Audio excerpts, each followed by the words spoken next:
Good evening everyone. आप सभी का बहुत बहुत स्वागत है और आप सभी को हमारे श्रीनाथ जी गवर्नमेंट क्लासेज की ओर से आप सभी को श्रावण अमावस्या की बहुत बहुत ढेर सारी शुभकामनाएं। आज श्रावण अमावस्या के दिन आज हम इस क्लास में भारतीय संविधान के बारे में, भारतीय राज्य व्यवस्था के बारे में हम पिछले काफ़ी दिनों से चर्चा कर रहे हैं और आज हम राष्ट्रपति से संबंधित अन्य अनुच्छेदों के बारे में पढ़ेंगे। तो हम शुरुआत करते हैं राष्ट्रपति से और हम आज पढ़ेंगे अनुच्छेद नंबर 60। अनुच्छेद 60 के बारे में आज हम इस क्लास में पढ़ेंगे, जिसमें है राष्ट्रपति की शपथ का प्रारूप। राष्ट्रपति की शपथ। राष्ट्रपति की शपथ के बारे में हमने पिछली कक्षाओं में पढ़ा। आज हम राष्ट्रपति की शपथ के प्रारूप के बारे में देखेंगे। तो शपथ का प्रारूप।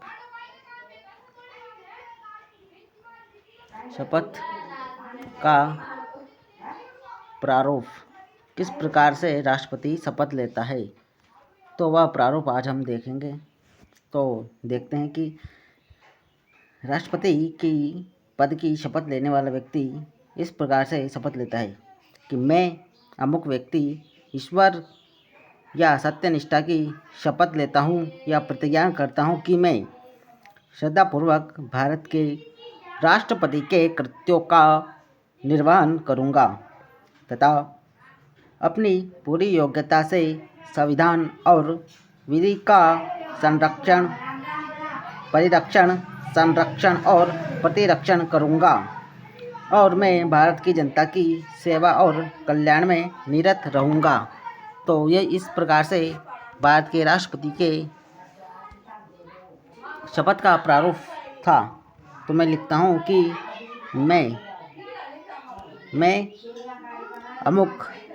मैं अमुक जो भी व्यक्ति है वह मैं अमुक ईश्वर या सत्यनिष्ठा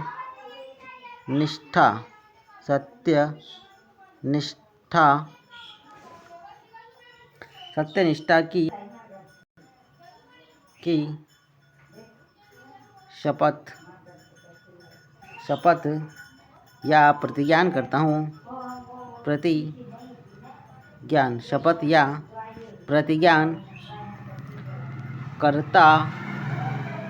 हूँ। शपथ या प्रतिज्ञा करता हूँ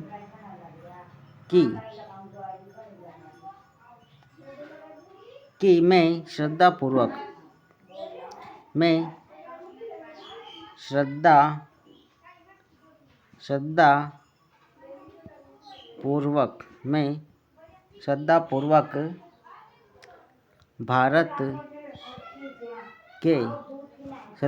भारत के राष्ट्रपति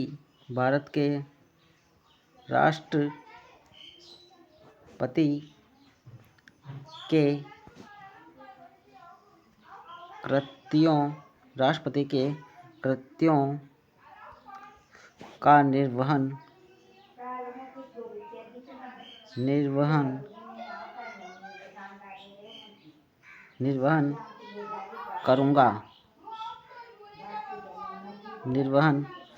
करूँगा तथा अपनी पूरी योग्यता से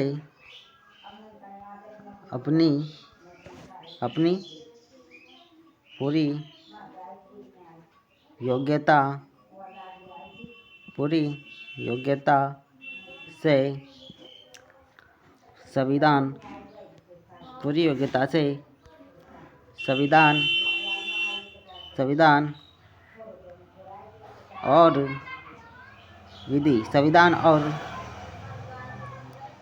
और विधि का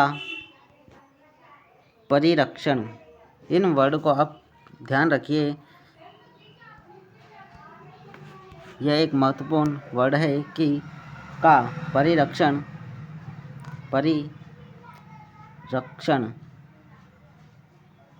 परिरक्षण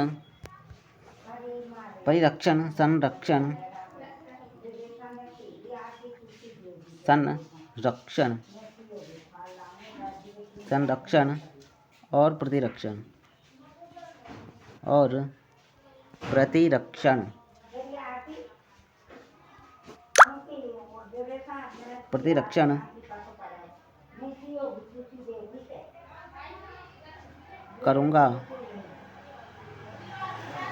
करूँगा और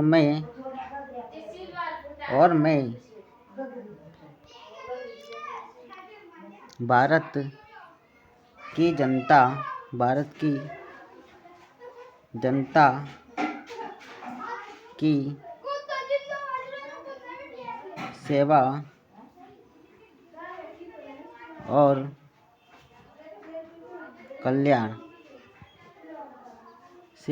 कल्याण में निरत रहूँगा।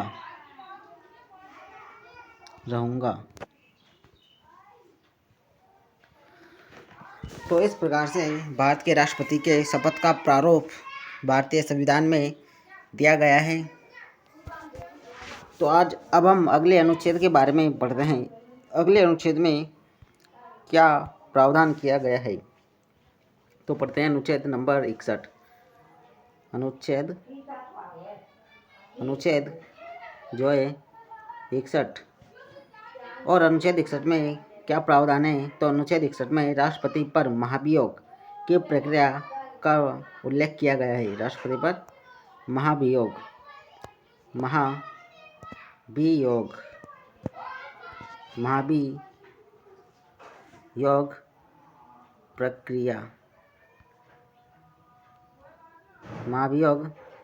प्रक्रिया का वर्णन अनुच्छेद 61 में किया गया है। और अनुच्छेद 61 में और राष्ट्रपति को महाभियोग द्वारा हटाया जाएगा, ऐसा किस अनुच्छेद में कहा गया है, तो ऐसा अनुच्छेद 56 के फर्स्ट ख में ऐसा लिखा गया है कि राष्ट्रपति को महाभियोग द्वारा हटाया जाएगा। तो इसका विशेष ध्यान रखिए। नोट कि राष्ट्रपति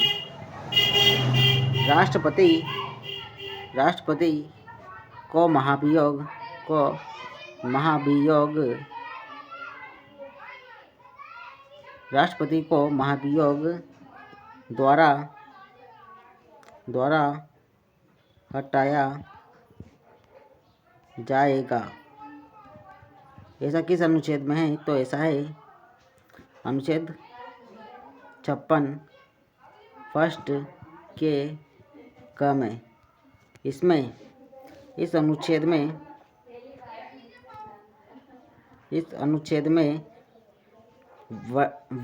अनुच्छेद में यह उल्लेख किया गया है कि राष्ट्रपति को महाभियोग की प्रक्रिया द्वारा हटाया जाएगा, और वह प्रक्रिया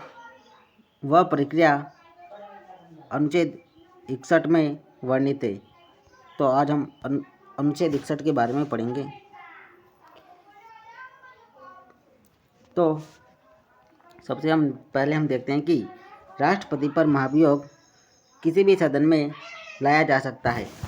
राष्ट्रपति पर महाभियोग किसी भी सदन में, चाहे वो लोकसभा में हो या राज्यसभा में, तो किसी भी सदन में महाभियोग की प्रक्रिया शुरू की जा सकती है। परंतु इससे पूर्व सर्वप्रथम राष्ट्रपति को 14 दिन पूर्व ही सूचना देनी होगी। ऐसा करने से पूर्व 14 दिन पहले ही राष्ट्रपति को हमें सूचना देनी होगी। और महाभियोग का आरोप जो है, तो आरोप के संकल्प या प्रस्ताव पर सदन के कुल सदस्य संख्या के 1/4 सदस्यों की सहमति होनी आवश्यक है। सदन की जो भी कुल सदस्य संख्या है, चाहे वह राज्यसभा में लाया जाए तो राज्यसभा की कुल सदस्य संख्या का 1/4 सदस्य इनकी सहमति होनी आवश्यक है। और यदि लोकसभा में लाया जाए तो लोकसभा की कुल सदस्य संख्या के 1/4 सदस्यों की सहमति होनी आवश्यक है। तभी महाभियोग की प्रक्रिया आगे चलेगी। तो जब राष्ट्रपति के विरुद्ध संविधान के अतिक्रमण के आरोप में महाभियोग चलाया जाएगा तो संसद का कोई भी एक सदन इसमें आरोप लगाएगा। इतना समझ में आया।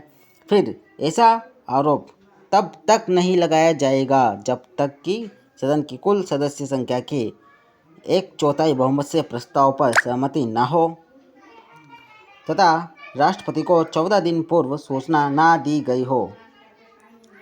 और फिर पहला सदन इस प्रस्ताव को अपने कुल सदस्य संख्या के 2/3 बहुमत से पारित करेगा। और जब यह पारित हो जाएगा तब जब राष्ट्रपति पर आरोप लगाए जाते हैं तो दूसरा सदन आरोप का अन्वेषण करेगा। फिर यानी राष्ट्रपति के पास राष्ट्रपति के इस महाभियोग को दूसरे सदन में ले जाया जाएगा और दूसरा सदन इस आरोप की जांच करवाएगा, अन्वेषण करवाएगा। और इस जांच या अन्वेषण में राष्ट्रपति या उसका कोई प्रतिनिधि जो है उस जांच में उपस्थित रह सकता है। यदि आरोप सिद्ध हो जाए तो दूसरा सदन भी अपनी कुल सदस्य संख्या के 2/3 बहुमत से प्रस्ताव पारित कर सकेगा और इस प्रकार से महाभियोग की प्रक्रिया पूर्ण कर ली जाएगी। इतना समझ में आया आप सभी को? लिखते हैं।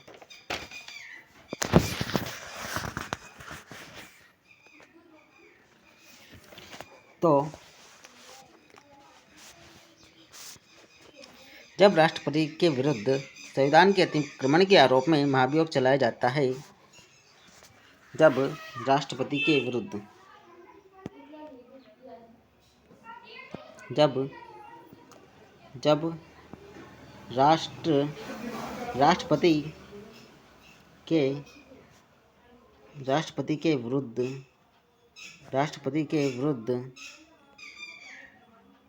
के विरुद्ध संविधान राष्ट्रपति के विरुद्ध जो है संविधान के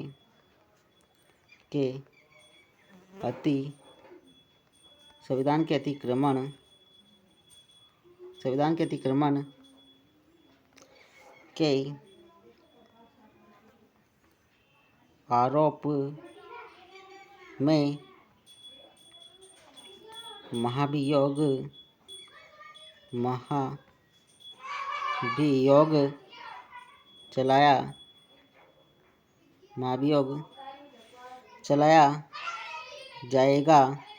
महाभियोग चलाया जाएगा तो संसद का कोई भी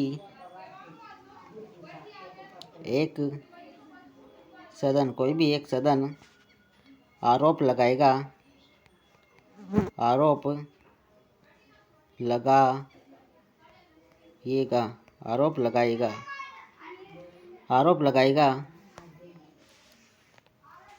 फिर क्या होगा कि फिर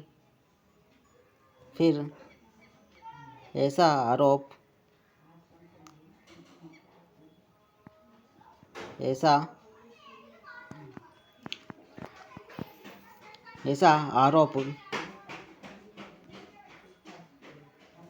तब तक नहीं लगाया जाएगा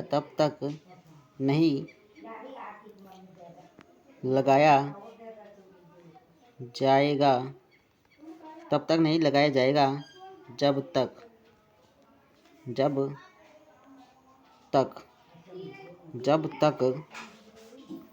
कि सदन की कुल सदस्य संख्या के 1/4 बहुमत से प्रस्ताव पर सहमति ना हो। कि कब तक? तो पहले तो है कि सदन की कुल सदस्य संख्या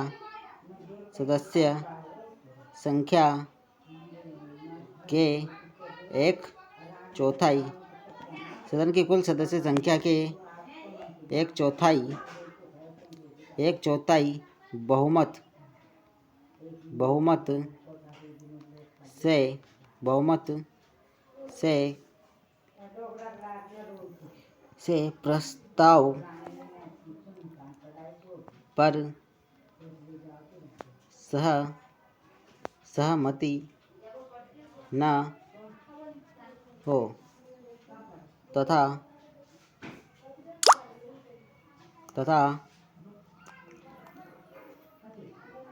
प्रस्ताव पर सहमति न हो तथा राष्ट्रपति को 14 दिन पूर्व सूचना ना दी गई हो तथा राष्ट्रपति को 14 दिन पूर्व सूचना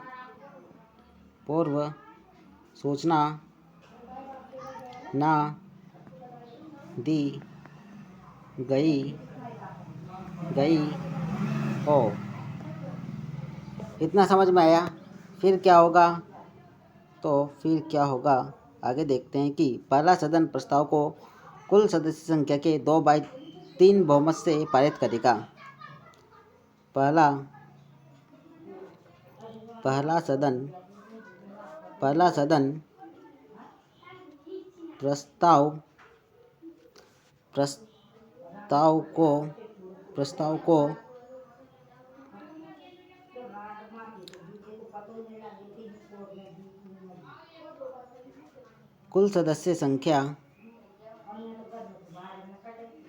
कुल सदस्य संख्या के 2/3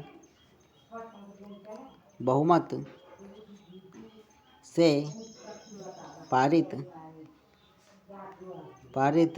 करेगा। पहला सदन कुल सदस्य संख्या के 2/3 बहुमत से तो पारित करेगा। फिर जब राष्ट्रपति पर महाभियोग लगाए जाते हैं तो दूसरा सदन आरोप का अन्वेषण करेगा। फिर क्या होगा कि जब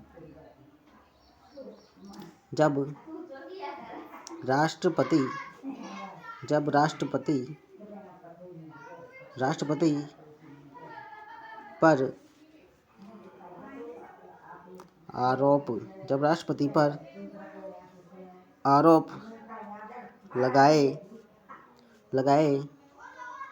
जाते हैं तो दूसरा सदन आरोप का अन्वेषण करेगा।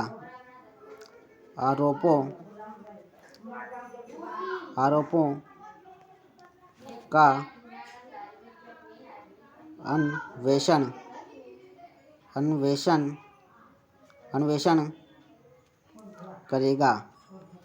का अन्वेषण करेगा और राष्ट्रपति या उसका प्रतिनिधि करेगा और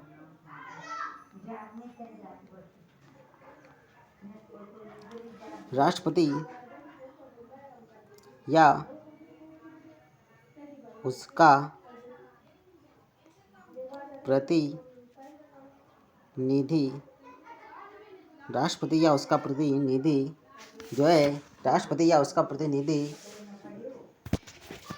इस जांच में उपस्थित हो सकता है। राष्ट्रपति या उसका प्रतिनिधि अन्वेषण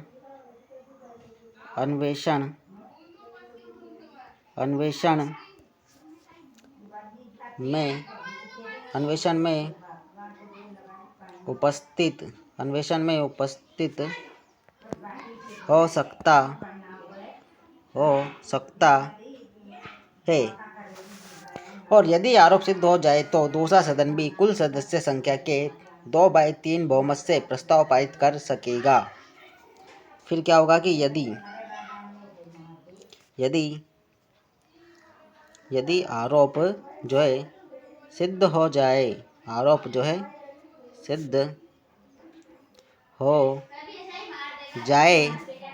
तो आरोप यदि सिद्ध हो जाए तो दूसरा सदन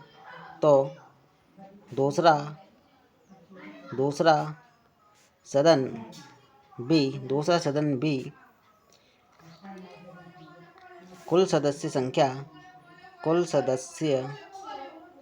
कुल सदस्यों के 2/3 बहुमत से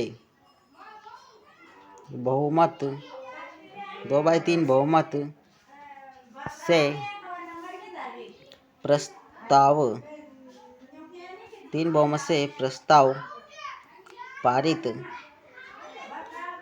पारित कर सकेगा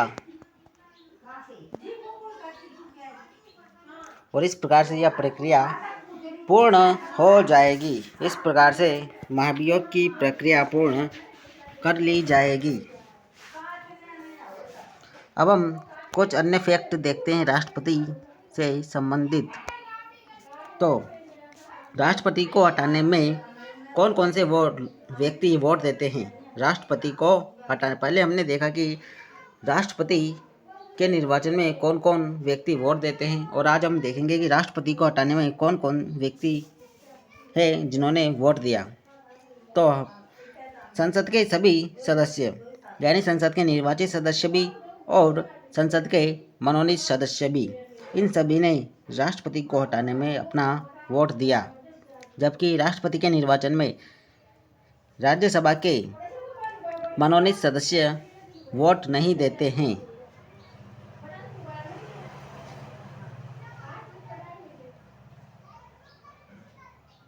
फिर हम देखते हैं कि वो सदस्य जिन्होंने चुनाव में तो भाग नहीं लिया परंतु हटाने में भाग लिया। तो जिन्होंने चुनाव में तो भाग नहीं लिया था लेकिन राष्ट्रपति को हटाने में भाग लिया, तो वह राज्यसभा के मनोनीत सदस्य की प्रक्रिया हम देखते हैं कि एक अर्ध न्यायिक प्रक्रिया है, क्योंकि ऐसी प्रक्रियाएं जो न्यायालय में चलती है वह न्यायिक प्रक्रिया कहलाती है, और ऐसी प्रक्रियाएं जो संसद में चलती है वह विधायी प्रक्रिया कहलाती है। परंतु महाभियोग प्रक्रिया के दौरान संसद को यह निर्णय करना होता है कि राष्ट्रपति ने किस प्रकार से संविधान का अतिक्रमण किया है। तो इस प्रकार से जब यह प्रक्रिया होती है तो संसद को एक न्यायिक रूप लेना पड़ता है। तो इस प्रकार से महाभियोग प्रक्रिया एक अर्ध न्यायिक प्रक्रिया है, और महाभियोग की प्रक्रिया में संयुक्त बैठक नहीं बुलाई जाती है, और अब तक किसी भी राष्ट्रपति पर महाभियोग की प्रक्रिया नहीं चलाई गई। भारत में अभी तक किसी भी राष्ट्रपति पर महाभियोग की प्रक्रिया नहीं चलाई गई है। तो अब हम अन्य फैक्ट इनके बारे में भी देखते हैं। एक एक फैक्ट के बारे में नोट।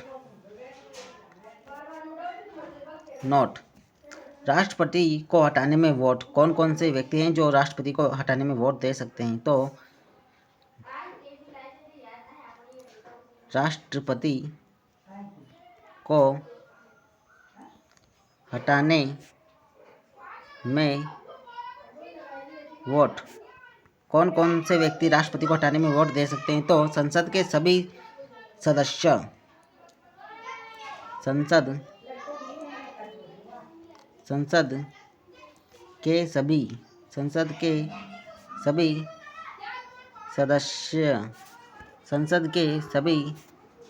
सदस्य राष्ट्रपति को हटाने में वोट दे सकते हैं।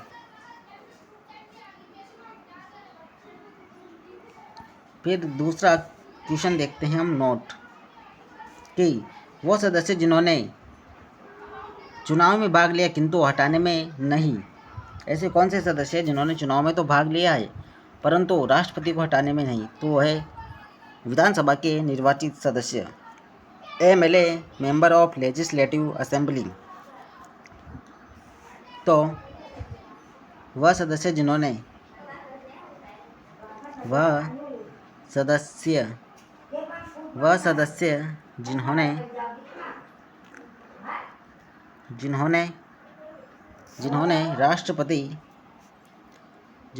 राष्ट्रपति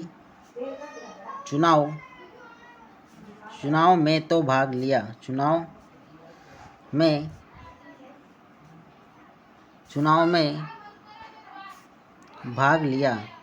में भाग लिया किंतु राष्ट्रपति को हटाने में नहीं लिया, राष्ट्रपति चुनाव में तो भाग लिया किंतु हटाने में नहीं लिया। तो वो कौन से सदस्य हैं? तो विधानसभाओं के निर्वाचित सदस्य, मेंबर ऑफ लेजिस्लेटिव असेंबली। कौन से सदस्य? तो विधान सभाओं के निर्वाचित सदस्य, विधानसभा के निर्वाचित सदस्य। समझ में आया इस सभी को? फिर हम आगे नेक्स्ट फैक्ट के बारे में चर्चा करते हैं। नोट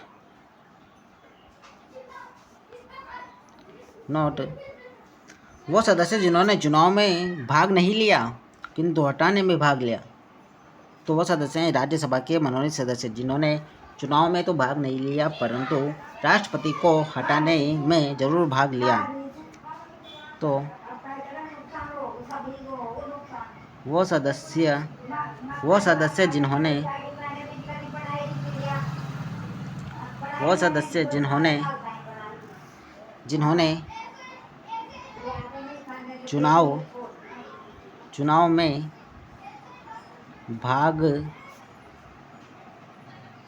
भाग नहीं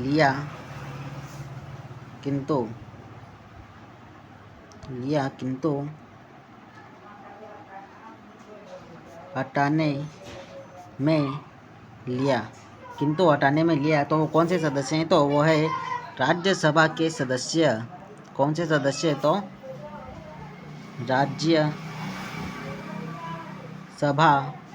राज्यसभा के मनोनीत सदस्य। राज्यसभा के जो है राज्यसभा के मनोनीत सदस्य। फिर एक अन्य फैक्ट है कि महाभियोग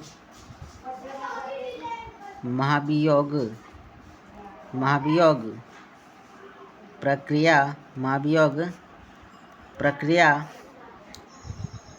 एक अर्ध न्यायिक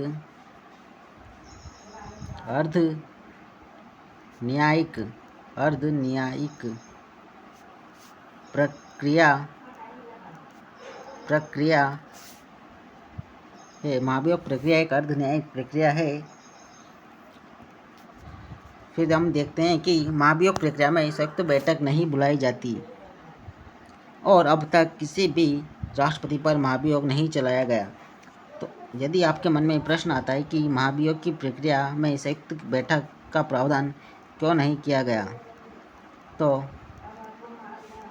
वह इसलिए नहीं किया गया कि राष्ट्रपति को हटाने में दोनों सदन अपनी कुल सदस्य संख्या के 2/3 बहुमत से उस प्रस्ताव को पारित करते हैं। यदि संयुक्त अधिवेशन बुलाया गया, संयुक्त बैठक बुलाई गई, तो उस कंडीशन में राज्यसभा में तो कम सदस्य हैं और लोकसभा में ज़्यादा सदस्य, तो लोकसभा अपने बहुमत से उस विधेयक को पारित कर देगी। तो इस प्रकार से तो राज्यसभा का वर्चस्व ही समाप्त हो जाएगा। तो इस वजह से महाभियोग की प्रक्रिया में संयुक्त बैठक नहीं बुलाई जाती। तो महाभियोग प्रक्रिया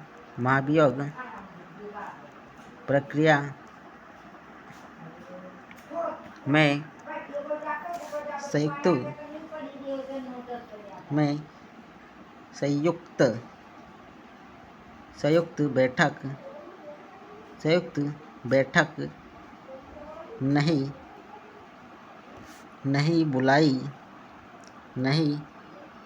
नहीं बुलाई जाती है। समझ में आया आप सभी को? और अभी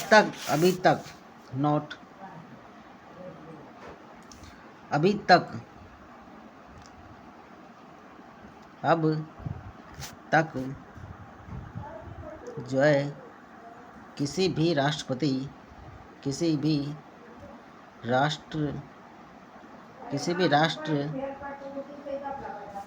पर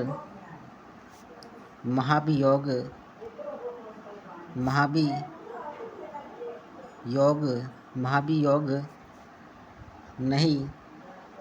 नहीं चलाया गया। तो आप सभी को इतना समझ में आया। एक बार हम पुनः रिवीजन करते हैं इन सभी का। तो आज हम पढ़ रहे हैं अनुच्छेद 60 हमने पढ़ा। अनुच्छेद 60 में राष्ट्रपति के शपथ के बारे में बताया गया है। राष्ट्रपति की शपथ अनुच्छेद 60 में, और राष्ट्रपति की शपथ का प्रारूप भी इसमें है। तो इसमें क्या कहा गया है कि मैं अमुक ईश्वर या सत्यनिष्ठा की शपथ या प्रतिज्ञा करता हूँ कि मैं श्रद्धापूर्वक भारत के राष्ट्रपति के कृत्यों का निर्वहन करूँगा तथा अपनी पूरी योग्यता से संविधान और विधि का परिरक्षण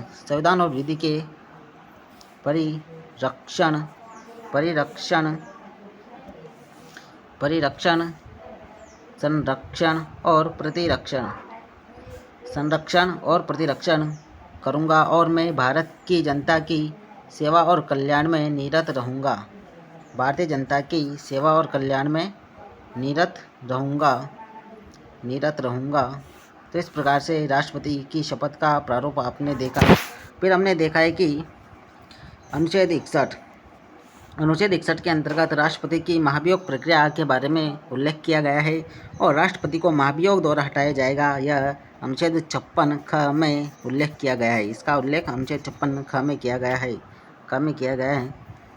फिर हमने देखा कि जब राष्ट्रपति के विरुद्ध संविधान के अतिक्रमण के आरोप में महाभियोग चलाया जाएगा तो संसद का कोई भी एक सदन यह आरोप उन पर लगाएगा कि आपने संविधान का अतिक्रमण किया है, और ऐसा आरोप तब तक नहीं लगाया जाएगा जब तक सदन की कुल सदस्य संख्या के एक चौथाई बहुमत से उस प्रस्ताव पर सहमति ना हो तथा राष्ट्रपति को 14 दिन पूर्व सूचना ना दी गई हो, और पहला सदन प्रस्ताव को कुल सदस्य संख्या के 2/3 बहुमत से पारित करेगा। फिर जब राष्ट्रपति पर आरोप लगाए जाते हैं तो दूसरा सदन आरोपों का अन्वेषण करेगा। एक सदन में प्रस्ताव पारित होने के बाद दूसरे सदन के पास जाएगा, और दूसरा सदन उन आरोपों की जांच करेगा, अन्वेषण करेगा, और राष्ट्रपति या उसका प्रतिनिधि इस जांच या अन्वेषण में उस समय वहां उपस्थित हो सकते हैं, और आरोप सिद्ध हो जाए तो दूसरा सदन भी अपनी कुल सदस्य संख्या के 2/3 बहुमत से उस प्रस्ताव को पारित करेगा। 2/3 बहुमत से उस प्रस्ताव को पारित कर सकेगा, और इस प्रकार से महाभियोग की प्रक्रिया पूर्ण कर ली जाएगी। और तब जब महाभियोग की प्रक्रिया पूर्ण हो जाती है तो फिर राष्ट्रपति का पद रिक्त समझा जाता है। समझ में है आप सभी को? तो राष्ट्रपति को हटाने में कौन कौन से व्यक्ति है जो वोट दे सकते हैं? तो संसद के सभी सदस्य राष्ट्रपति को हटाने में वोट देते हैं। फिर हमने देखा है कि वह सदस्य जिन्होंने राष्ट्रपति चुनाव में तो भाग लिया है किंतु हटाने में नहीं, तो विधानसभा के निर्वाचित जो सदस्य हैं उन्होंने राष्ट्रपति को चुनने के समय तो भाग लिया परंतु हटाते वक्त भाग नहीं लिया। फिर हमने देखा है कि वो सदस्य जिन्होंने चुनाव में भाग नहीं लिया किंतु हटाने में ही भाग लिया, तो कौन से सदस्य हैं? तो राज्यसभा के मनोनीत सदस्यों ने निर्वाचन में भाग नहीं लिया परंतु राष्ट्रपति को हटाने में जरूर भाग लिया। फिर हमने देखा कि महाभियोग की प्रक्रिया एक अर्धन्यायिक प्रक्रिया है। महाभियोग की प्रक्रिया एक क्या है? अर्धन्यायिक प्रक्रिया है। फिर हमने देखा कि महाभियोग प्रक्रिया में संयुक्त बैठक नहीं बुलाई जाती है। महाभियोग की प्रक्रिया में संयुक्त बैठक नहीं बुलाई जाती है। फिर हमने देखा कि अब तक किसी भी राष्ट्रपति पर महाभियोग नहीं चलाया गया। तो मुझे आशा है कि आप सभी को यह पूरा लेक्चर समझ में आया होगा। यदि आपको यह समझ में नहीं भी आया है तो प्लीज़ इसे एक बार ज़रूर देखिए, ताकि दोबारा आपको यह वीडियो लेक्चर देखने पर पूरा समझ में आए और आप किसी भी प्रश्न को गलत ना करें। क्योंकि यदि आपको यह ठीक से नहीं समझ में आएगा तो आप कन्फ्यूज़न की स्थिति में प्रश्न को गलत कर सकते हैं। तो इसे दोबारा देखिए। आज के लिए बस इतना ही। आप सभी का साथ इसी प्रकार बना रहे। आप सभी को बहुत बहुत धन्यवाद। अगली क्लास में मिलते हैं। थैंक्स।